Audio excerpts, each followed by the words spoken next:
అండి ఒక ఆయనకి 60 ఏళ్ళ ఆయనకి భార్య పోయింది. చాలా ఆవిడ ఎందు చాలా ప్రేమ మమకారం, ఆవిడ మీద పూర్తిగా ఆధారపడ్డాడు. ఈయన అన్నీ ఆ ఇళ్ళలో పాపం చేసి పెట్టేది. పూర్వకాలంలో స్త్రీలు ఎలా ఉండేవారంటే ఇళ్లలో మొగుడిని ఏ పని చేయనిచ్చేవారు కాదు.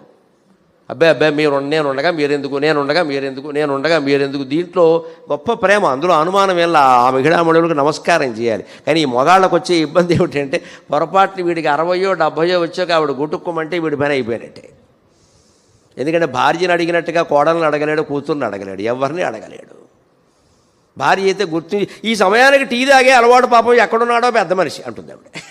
పుట్టింట్లో ఉన్నా సరే, ఆవిడ పుట్టింటికి వెళ్ళిపోయినా సరే ఇక్కడ మాస్టర్ ఒకడు రిటైర్ అయినా ఉంటే ఆవిడ 4:30కి టీ తాగుతుంటే ఈ సమయానికి పాపం టీ తాగడం అలవాటు. ఇచ్చేవాళ్ళు ఎవరూ లేరు, ఏమిటో నేను ఇలా వచ్చేసా అని తలుచుకుంటుందే భార్య. ఆ భార్య ప్రేమకి నమస్కారం అమ్మా, ఏమి ఇచ్చినా. Download ShareChat.